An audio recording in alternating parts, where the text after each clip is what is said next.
Hello friends, आज की इस वीडियो में आप सभी का स्वागत है। आज हम करने वाले हैं क्लास 9th के लिए साइंस, जिसमें हम कर रहे हैं थे इसके पिछले वीडियो में हमने बताया था रदरफोर्ड का परमाणु मॉडल, जिसमें हम किए थे अल्फा कण को किस पे मतलब कि अल्फा कण के द्वारा हमने देखा था कि जब उसको स्वर्ण पन्नी के से गुजारते हैं तो वह किस तरह से व्यवहार करता है। स्वर्ण पन्नी के परमाणु हमने देखा था किस तरह से कैसे होते हैं। उन्हीं के आगे हम देखने वाले हैं, उसी के आगे हम देखने वाले हैं आपका रदरफोर्ड के परमाणु मॉडल का परिकल्पना। उन्होंने क्या परिकल्पना की, उन्होंने जो भी अपने आप प्रयोग से बताया दर्शाया, उसके बारे में आगे और देखने वाले हैं।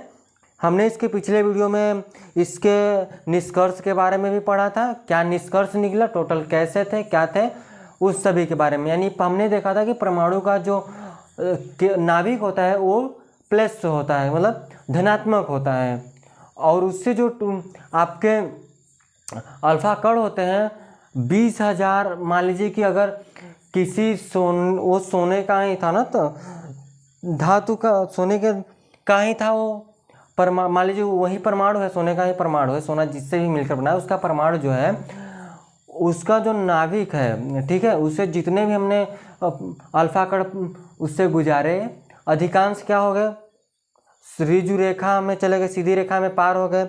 लेकिन जैसे कि अगर हम बात करते हैं 20,000 में से, ठीक है, 20,000 अल्फा कण में से सिर्फ एक ही कण वो वापस लौट कर गया अपनी ही दिशा में, जिस दिशा से आ रहा था उस दिशा में लौट गया, सिर्फ केंद्र से यानी नाभिक से।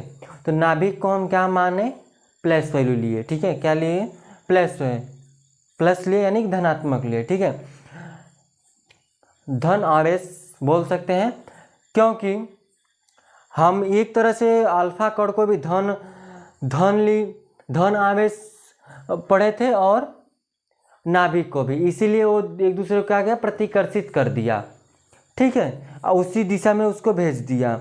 और कुछ जो अल्फा कण थे क्या हो जा रहे थे, विचलित हो जा रहे थे, विचलित भी इसी धन आवेश के कारण ही हो रहे थे, ठीक है। तो चलिएगा इसमें हम जो देखेंगे उसको पढ़ लेते हैं, ठीक है। आपको सारी बातें क्लियर हो रही होंगी। आपको किसी भी टॉपिक से रिलेटेड कुछ भी दिक्कत आती है तो आप कमेंट कीजिए, ठीक है। देखिएगा यहाँ से हम पढ़ेंगे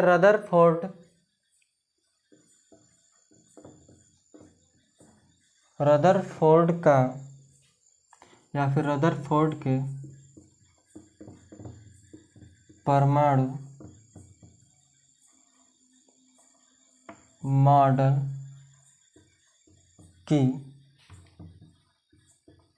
परिकल्पनाएं। रदरफोर्ड के परमाणु मॉडल की परिकल्पनाएं, इसके बारे में हम देख लेंगे, ठीक है। आपने इसके पिछले वीडियो सभी देखे होंगे तो आपको क्लियर हो रहा होगा कि रदरफोर्ड का परमाणु मॉडल क्या था। हमने जे थॉमसन का भी पढ़ा परमाणु मॉडल, रदरफोर्ड का पढ़ा, इसके बाद जो यह टॉपिक है उसके बाद एक और टॉपिक है, हमको लगता है कि अगले ही लेक्चर में बोर का परमाणु मॉडल पढ़ेंगे, ठीक है। तो पहले तो इसको देख लेते हैं क्या क्या है इसमें, ठीक है। तो बात करते हैं कि जो अल्फा कण थे, अल्फा कणों लिखेंगे यहाँ से लिखें, ठीक है, चलिए। अल्फा कणों के प्रकीर्णन संबंधी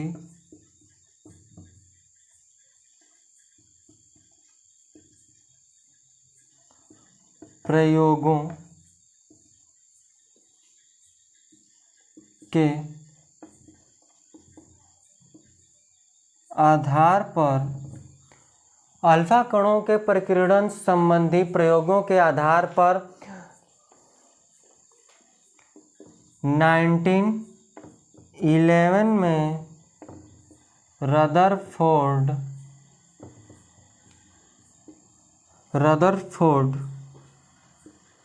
ने एक परमाणु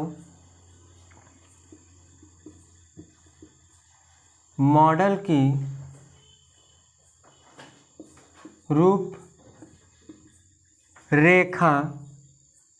रूपरेखा प्रस्तुत की। क्या हमने देखा इसमें कि जो अल्फा कणों का जो प्रकीर्णन संबंधित जो प्रयोग उन्होंने किया, प्रयोग के आधार पर 1911 ईस्वी में रदरफोर्ड ने एक परमाणु मॉडल की रूपरेखा प्रस्तुत किया। क्या किया देखेंगे। फर्स्ट कि परमाणु में उपस्थित समस्त धन आवेश तथा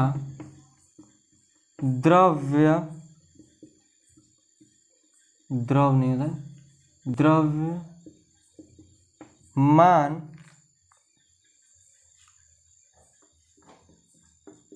लगभग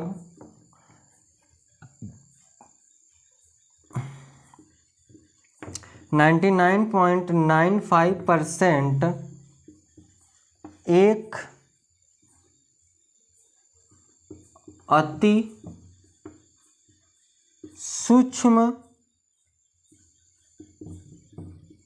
आयतन में केंद्रित होता है। क्या होता है? केंद्रित रहता है, जिसको अभी हम क्या बताएं? नाभिक। जिसका नाम क्या बताया? नाभिक। जिसे नाभिक कहते हैं, जिसे नाभिक कहते हैं। देखिए ना, ये सेम हम इसके पिछले भी वीडियो में प्रेक्षण में भी देखे थे। यह वर्ड, ये शब्द को देखिए, हम यह हर एक टॉपिक क्यों पढ़ा रहे हैं? क्योंकि देखिए आपको एक कोर्स जैसे कि सिमिलर से आंसर देना पड़ रहा है, ठीक है, लेकिन वो किस तरह से क्वेश्चन कर सकता है उसको भी तो देखना जरूरी है ना। कि आपसे पूछ सकता है कि रदरफोर्ड का परमाणु मॉडल की परिकल्पना प्रेक्षण लिखिए, तो प्रेक्षण में किस तरह से हमने लिखवाया है उसको देख लीजिए, और परिकल्पना में तो थोड़ा सा सिमिलर है बिल्कुल है सिमिलर, ठीक है। तो आगे देखिएगा, आगे हम बात करेंगे नाभिक। जो नाभिक का व्यास है, नाभिक का व्यास 10⁻⁻14 मीटर से लेकर 10 पॉइंट इतना मीटर की कोटि का होता है, जबकि परमाणु का व्यास 10⁻10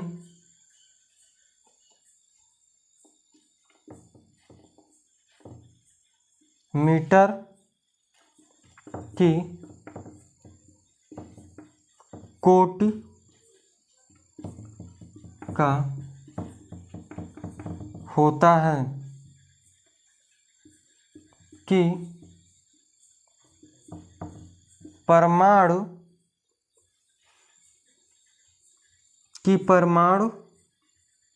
का अधिकांश आयतन,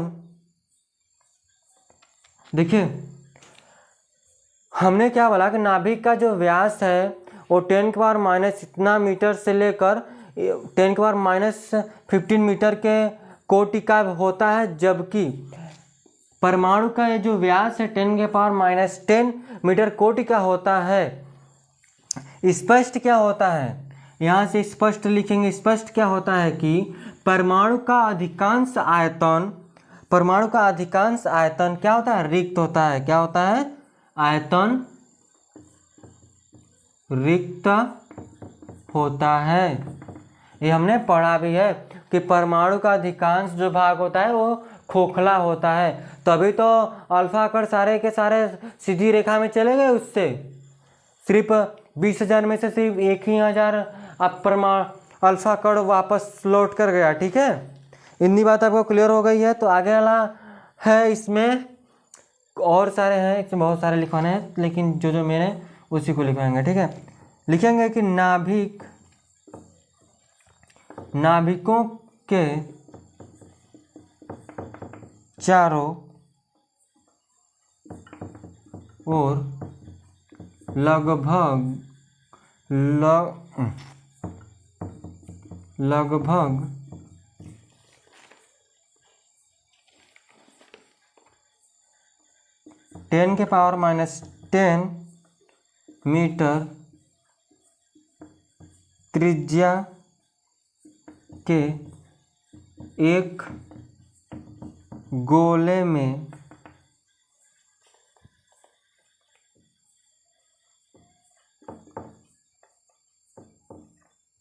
इलेक्ट्रॉन वितरित रहते हैं। क्या होते हैं? वितरित रहते हैं। नाभिक के चारों ओर लगभग 10⁻⁻10 मीटर त्रिज्या के एक गोले में इलेक्ट्रॉन वितरित रहते हैं। इलेक्ट्रॉन यानी कि ऋण आवेश। इलेक्ट्रॉन क्या होता है? ऋण आवेशित होता है। आगे हम बात करेंगे कि नाभिक के जो बाहर स्थित जो इलेक्ट्रॉनों का समस्त अगर ऋण आवेश क्या होता है? ऋण आवेश नाभिक में उपस्थित धन आवेश के बराबर होता है। ठीक है, तो इसमें लिखेंगे अगला नंबर, तो ये आप लिख चुके होंगे ना, तो अगला नंबर आप लिखना चाहें तो लिख लीजिए कि नाभिक के चारों ओर जितने भी इलेक्ट्रॉन उपस्थित होते हैं, इलेक्ट्रॉनों की जो संख्या होती है वो धन आवेशों की संख्या के बराबर होते हैं, यानी कि प्रोटॉनों के बराबर होते हैं। ठीक है, इतनी बात आपको क्लियर हो गई है। जैसे अगर हम अगली टॉपिक की बात करते हैं तो इलेक्ट्रॉन स्थिर नहीं रहते हैं। ठीक है, तो इसको लिखते हैं। ठीक है, इसको लिखेंगे। तीसरा नंबर आप लिख लीजिएगा कि जो नाभिक के चारों ओर जो इलेक्ट्रॉन उपस्थित होते हैं उसके नाभिक में के अंदर उपस्थित कि धनायनों के बराबर होते हैं। ठीक है, इतनी बात आपको क्लियर होगी। तो अगला टॉपिक लिखेंगे यहाँ से। ये सब आपको क्लियर हो गया होगा। ठीक है, ऊपर से ही रेज करते हैं।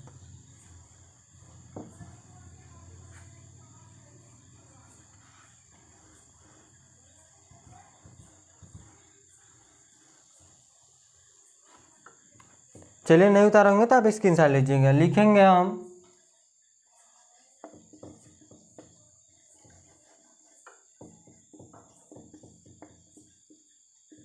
इलेक्ट्रॉन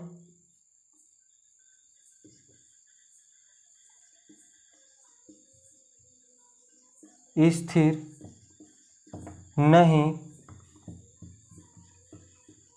रहते बल्कि वे नाभिक के चारों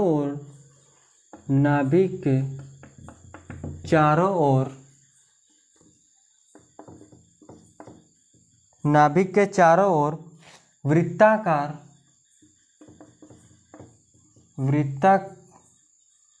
वृत्ताकार कक्षाओं में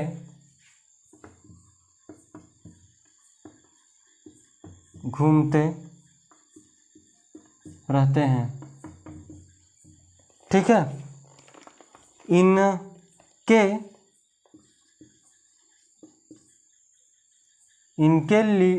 इनके लिए हम बात करते हैं। इनके लिए जो आवश्यक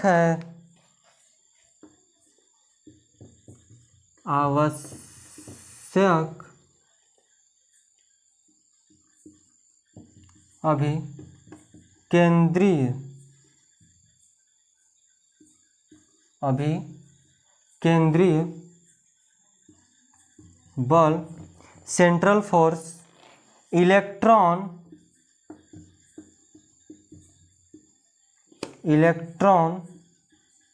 तथा नाभिक के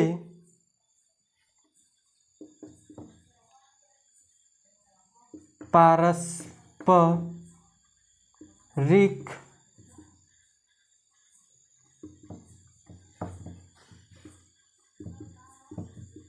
आकर्षण बल से प्राप्त होता है। क्या हमने बात किया कि इलेक्ट्रॉन स्थिर नहीं रहते हैं बल्कि वे नाभिक के चारों ओर वृत्ताकार कक्षा में घूमते रहते हैं। इनके लिए आवश्यक अभिकेंद्र बल इलेक्ट्रॉन तथा नाभिक के पारस्परिक आकर्षण बल से प्राप्त होते हैं। ठीक है, इतना आपको समझ में आ गया। यानी कि इसके कहने का क्या मतलब है कि जो इलेक्ट्रॉन है वो एक जगह स्थिर ही नहीं रहेगा, हमेशा एक जगह दूसरे जगह जाना, चुल्ली इंसान की तरह, तो स्थिर नहीं रहते बल्कि नाभिक के चारों ओर वृत्ताकार कक्षाओं में घूमते रहते हैं। वो एक, जैसे कि मान लीजिए वृत्ताकार कोई घर है तो उसमें किसी बच्चे को छोड़ दिया जाए, ठीक है, तो वो क्या करेगा, वो तो एक जगह बैठा नहीं रहेगा। तो इसी तरह से आपका ये इलेक्ट्रॉन हो गए, और इनके लिए जो आवश्यक अभिकेंद्र बल है इलेक्ट्रॉन तथा नाभिक के परस्पर आकर्षण बल से प्राप्त होता है।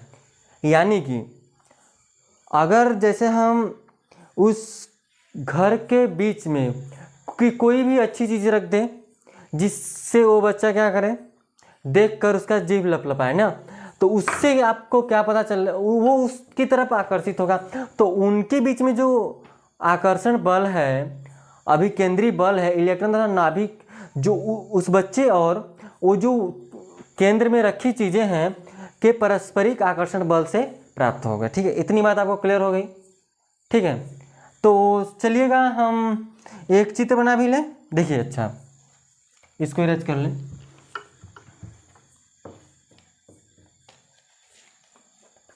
जैसे मान लीजिए प्लस नाभिक है, ठीक है,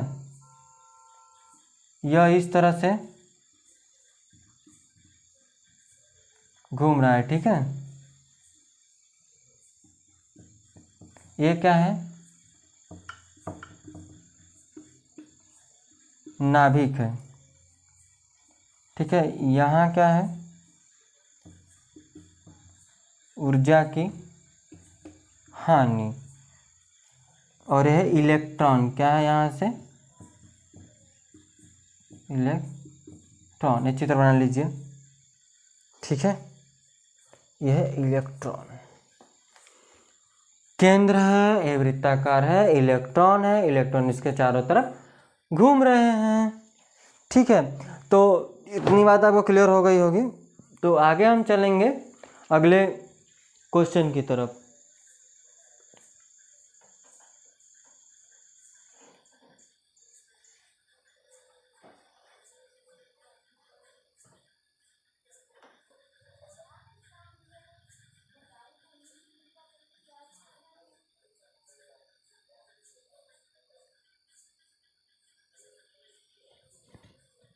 चलिए यहाँ से हम करते हैं, सॉरी अगला क्वेश्चन हम बोल दिए हैं, प्रश्न नहीं है, ये टॉपिक है इसमें, जिसमें हम रदरफोर्ड के ही परमाणु मॉडल की कमियां देखेंगे। अब उनमें कमियां क्या गई, उन्होंने तो प्रयोग कर दिया, उन्होंने प्रयोग किया, उन्होंने सारी परिकल्पना दी, प्रेक्षण बताया, मतलब सारी चीज़ें बता दी।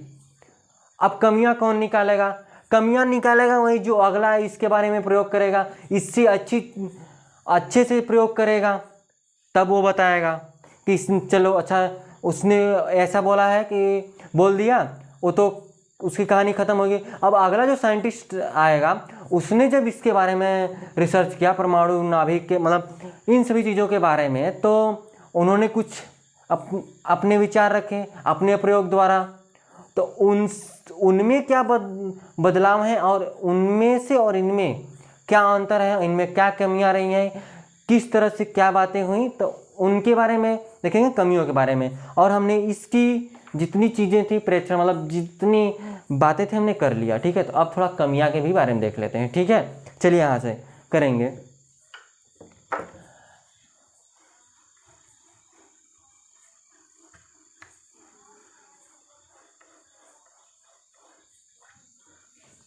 चलिए डालिए हेडिंग रदरफोर्ड का या फिर रदरफोर्ड परमाणु मॉडल की कमियां लिखेंगे। रदरफोर्ड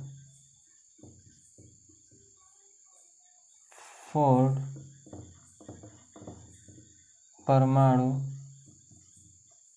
मॉडल की कमियां।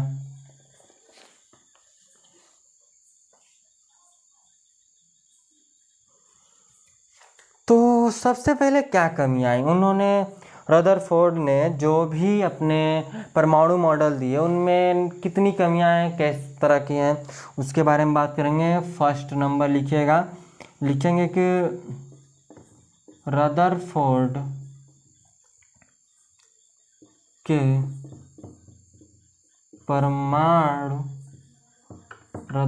के परमाणु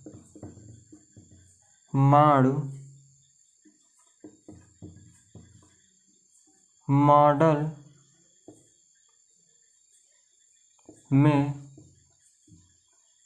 प्रमुख कमी यह है कि यह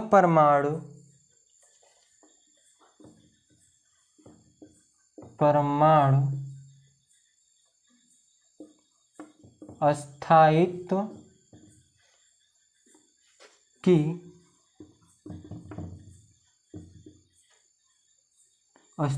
की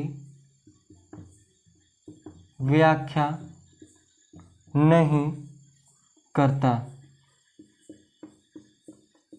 है, अस्थायित्व की व्याख्या नहीं करता है।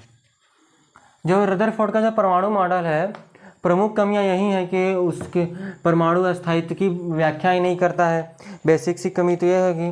और मैक्सवेल बात करेंगे,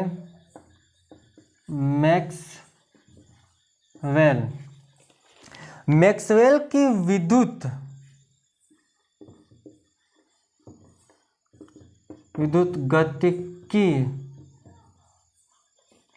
गतिकी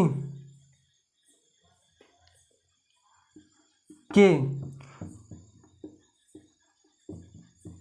मूलभूत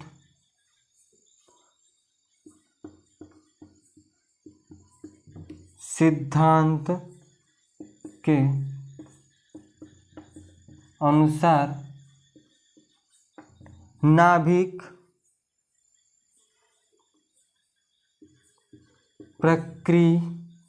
परिक्रमा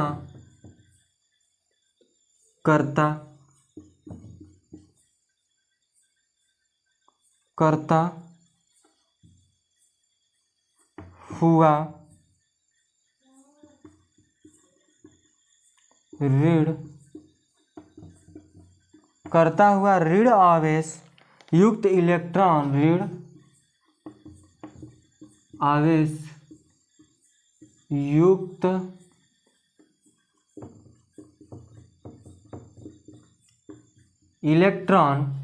हमने क्या बताया, जो रदरफोर्ड की प्रमुख कमियां यह थी कि उन्होंने अस्थायित्व की बात ही नहीं की, व्याख्या नहीं किया। जो मैक्सवेल का विद्युत गतिकी की मूलभूत सिद्धांत के अनुसार जो नाभिक परिक्रमा करता हुआ ऋण आवेश युक्त इलेक्ट्रॉन जो है विद्युत चुंबकीय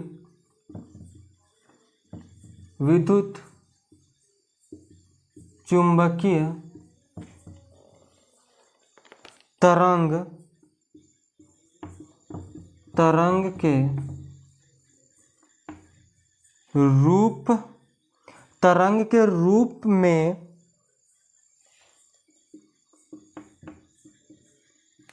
ऊर्जा का, हमने बात किया कि इलेक्ट्रॉन विद्युत चुंबकीय तरंग के रूप में ऊर्जा का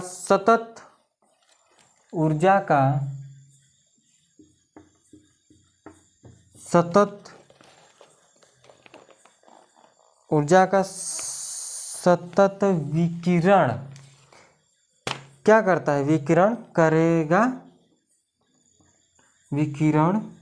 सतत विकिरण करेगा।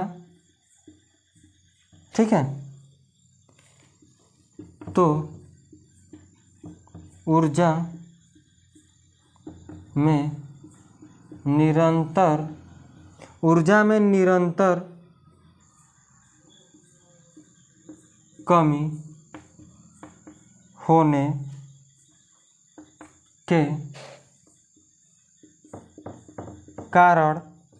कमी होने के कारण इलेक्ट्रॉन की चाल कम होती है। क्या है कि सतत विकिरण करेगा तो ऊर्जा में निरंतर कमी होने के कारण इलेक्ट्रॉन की चाल कम होती है। चाल कम होती है या होती जाएगी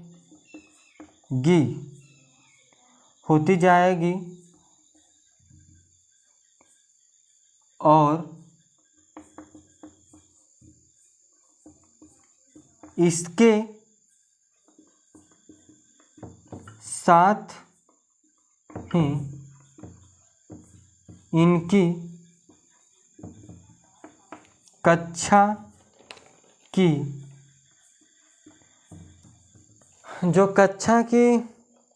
त्रिज्या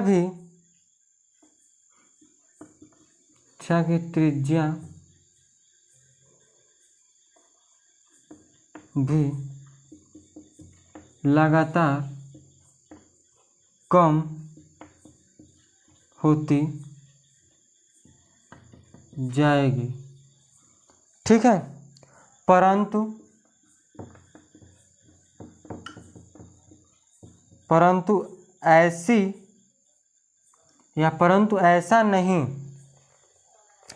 ऐसा नहीं होता है। परमाणु एक अस्थायी निकाय है, अतः रदरफोर्ड परमाणु मॉडल से यह स्पष्ट नहीं होता है कि परमाणु अस्थायी बना रहता है। जैसे कि इससे क्या पता चला कि जैसे हमने ये जो मैक्सवेल ने विद्युत गतिकी के जो मूलभूत सिद्धांत दिए हैं उसका ये तो पालन ही नहीं कर रहा है, समझे? उसका बेसिक सी पालन नहीं कर रहा है ना।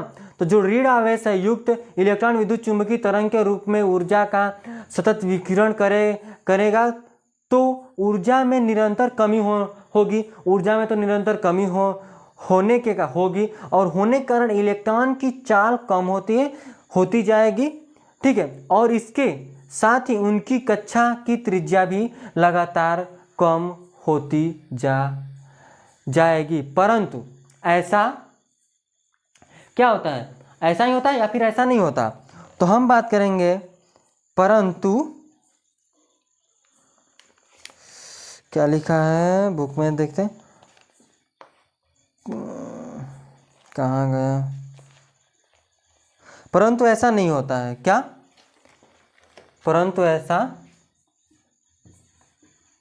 नहीं होता है।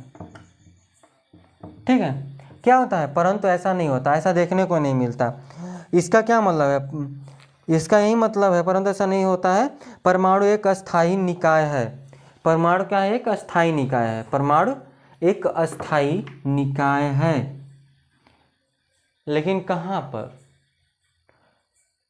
ठीक है, तो इतनी बात आपको क्लियर हो गई। ये तो आपकी कमियां हो गई। ठीक है, कि रदरफोर्ड का परमाणु जो मॉडल था, कमी यह है कि यह परमाणु अस्थायित्व की व्याख्या नहीं करता। बस इतना ही लिखिए यहाँ से यहाँ तक।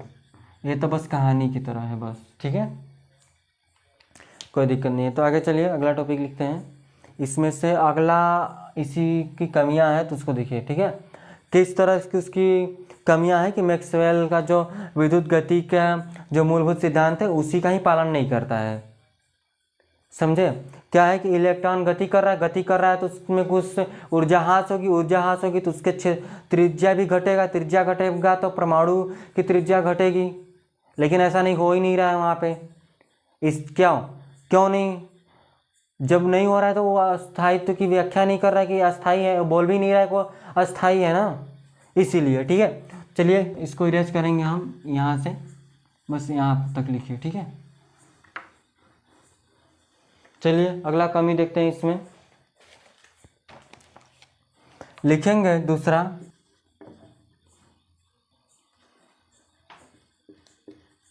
रदरफोर्ड परमाणु मॉडल में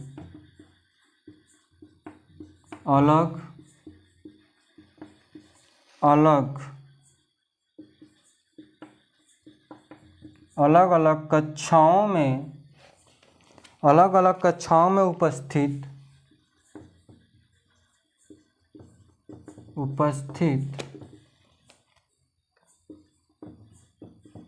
में उपस्थित इलेक्ट्रॉनों की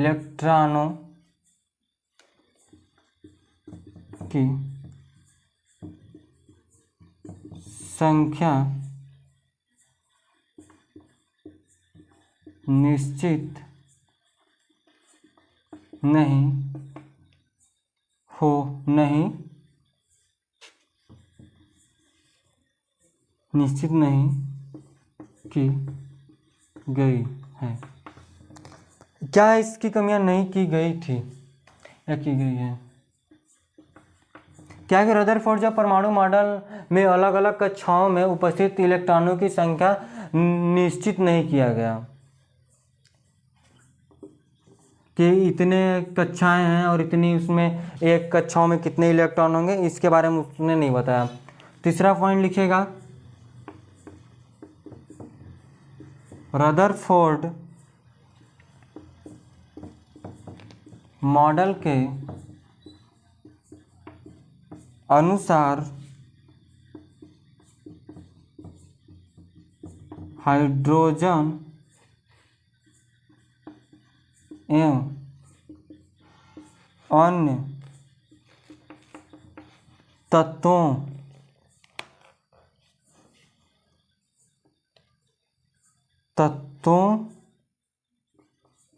का स्पेक्ट्रम सतत होना चाहिए, परंतु वास्तविक यह है कि वास्तविकता यह है कि तत्वों के स्पेक्ट्रम रेखीय होते हैं, अर्थात यह स्पेक्ट्रम अलग अलग रेखाओं के समूह में वितरित रहते हैं। जो इनकी स्पेक्ट्रम रेखाएं हैं वो क्या है कि अलग अलग रेखाओं के समूह में वितरित हैं। लिखेंगे रेखाएं होती हैं जो अलग अलग रेखाओं के समूह में वितरित रहते हैं। देखिए क्या है कि रदरफोर्ड का परमाणु जो मॉडल के अनुसार हाइड्रोजन एवं अन्य तत्वों का स्पेक्ट्रम सतत होना चाहिए, लेकिन रदरफोर्ड के परमाणु मॉडल के अनुसार हाइड्रोजन और अन्य तत्वों का जो स्पेक्ट्रम है सतत होना चाहिए।